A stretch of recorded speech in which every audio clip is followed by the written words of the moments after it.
Hey, good evening, Midwest Survivor. Time for dinner chat. So, want to say thank you to everybody that's checking out the YouTube shorts, the Facebook shorts, the TikTok posts, the Instagram posts, the Lemon 8 post, the Pinterest post, and the Facebook shorts. Thank you all for that. On our YouTube channel, be sure to click like and subscribe, click the thumbs up. Also, be sure to check out the community. Gonna be some more, gonna be some comments, some posts, gonna be some more content to follow. Rebuilding your life, more breakfast bits topics. So be sure to check out the community. So our dinner chat topic tonight is rebuilding your confidence after constant toxicity. So, you think of toxicity, anything that's toxic is just unhealthy, whether it be chemical, whether it be in our atmosphere, or even whether it be our emotional. A toxic environment for a long time will have adverse consequences on your physical health, your emotional health, your mental health, and even your spiritual health. So, whether it be an unhealthy family, abusive relationship, toxic workplace, toxic or controlling church, your confidence just doesn't disappear overnight. It slowly chips away and erodes away like topsoil on a hillside. So you begin questioning your value, you begin questioning your judgment, you begin questioning your identity, you begin questioning your intelligence, your reason, and your abilities to logically assess situations. And the difficult truth and the difficult reality is that many toxic people benefit from your lack of confidence. And whenever a confident person sets up boundaries and speaks up and walks away from mistreatment, an insecure person is often easier to control. So whenever you have those insecurities, the narcissist, the toxic people, they are the people that benefit from hurting you. And if you're insecure, you are easier to control. So here's a few signs that your confidence has been affected by toxicity. Number one is that you always second guess your decisions and the things that you think about and the choices that you want to make. You're constantly, well, is this the right thing to do? Is this going to hurt me? Back and forth, kind of like a ping pong ball, or up and down, kind of like a yo-yo.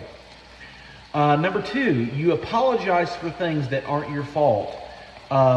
Being honest, I find myself doing this quite a bit. I apologize for things that are not my fault. You fear disappointing everybody.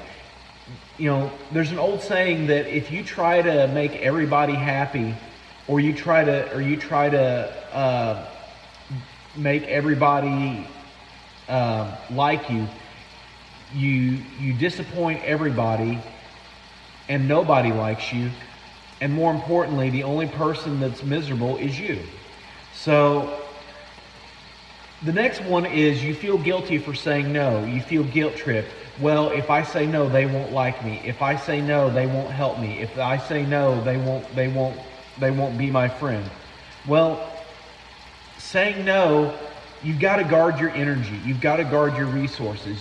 There are emotional and mental vampires out there that are just ready to suck your resources and your energies and everything that makes you who you are. You believe that you're not good enough, or even that you're doing your best. I can honestly say from personal experience, I was told that I wasn't doing things right. I wasn't good enough. I wasn't working hard enough. I wasn't a good enough husband. I wasn't a good enough lover. I wasn't a good enough dad. And you get constantly bombarded with this over the years and get told this. Eventually you start believing that you aren't good enough.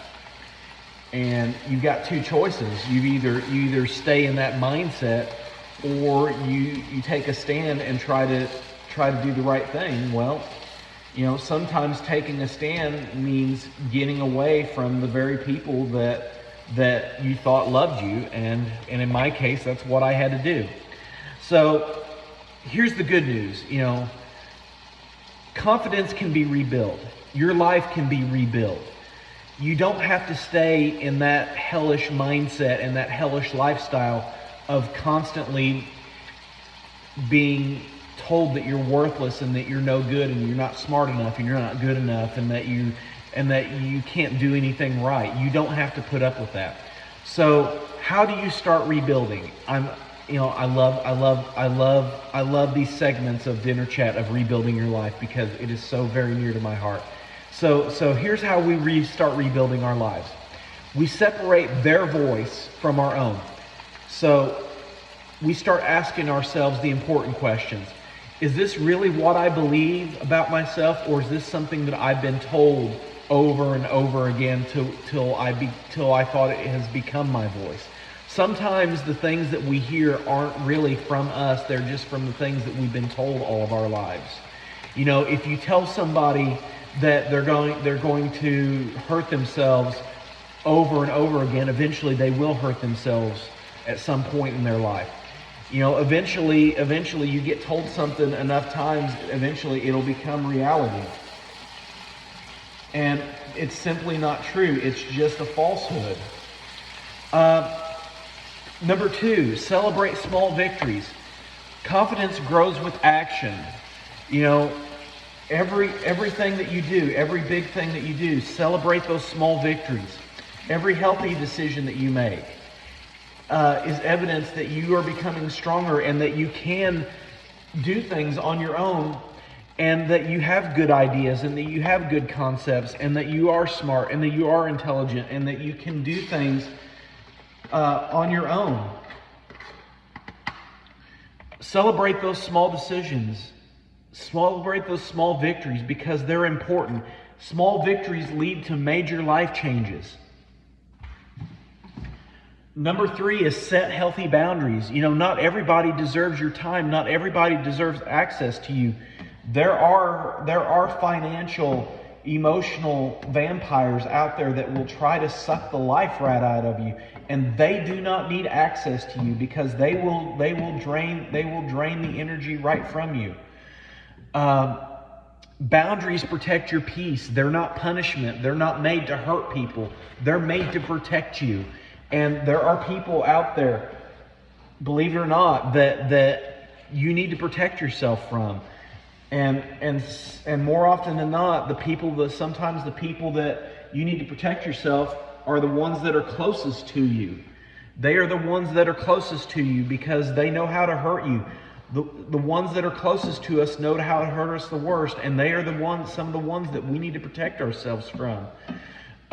So set healthy boundaries, and if they really love you and they really care about you, they will respect your boundaries, and if they don't respect your boundaries, then you don't need them in your life to begin with.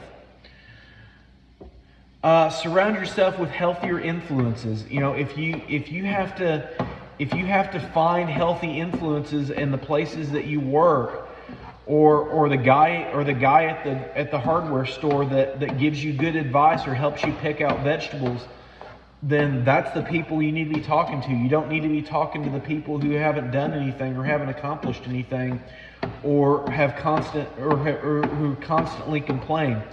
You know, there's people. My grandpa always told me, and my grandpa was a very wise man. He said, "There's people you learn from, and there's people that do things that you watch them and you learn not to do things by them." So, and then number 5 is give yourself permission to begin again. You know, sometimes we all need a fresh start, a new beginning, and sometimes that requires separating people out of our lives. Sometimes that requires us physically moving ourselves. You know, your past may explain your wounds, but it does not have to define your future or who you are. So here's some questions to ask yourself. When did you first notice that your confidence was beginning to fade? And which leads into number 2, what messages about yourself did toxic people try to make you believe? Was it something that you needed to change, that they wanted you to change? Was it boundaries that they didn't want? That they didn't want? You know, unhealthy, toxic people don't like boundaries because it makes them accountable, it makes them responsible, and it reveals their true nature and their true intentions upon you. So what's one area where you are becoming more confident today than you were a year ago? You know, is it in your daily life? Is it in the decisions you make? Is it in your work? Is it in your skills, your abilities, your talents? You know, how can healthy boundaries help rebuild self-confidence? Just saying no to somebody that is toxic and narcissistic and just evil. What would your life look like if you fully believed in what you are really worth? So, as we conclude dinner chat, toxicity may have shaken your confidence, but it never had the power to determine who you are and what you're worth. It never had the power to strangle you and bind you. Every healthy choice that you make is another step toward becoming the strong person that you were always meant to be. So Midwest Survivor, I want you to find strength within yourself. If you have to go to the grocery store every day and talk to that one person that helps you pick out good vegetables and good cuts of meat, I want you to talk to that person. I want you to reach out to that person, because they are somebody that really cares about you. And if there's unhealthy people in your life, if you're related to them, if you go to church with them, I don't care what they are. If they do not have your best interests at heart, you cut yourself away from them, whatever it takes, whatever it costs you. If they are unhealthy and toxic and narcissistic, you cut them out of your life, and you do not let them back in for anything. So, as always, I want you to be healthy. I want you to get healthy. I want you to stay healthy. I want you to be strong. I want you to get strong. And I want you to stay strong. I'll see you tomorrow morning for Breakfast Bits. Everybody stay healthy. See you tomorrow, and have a great evening. Take care.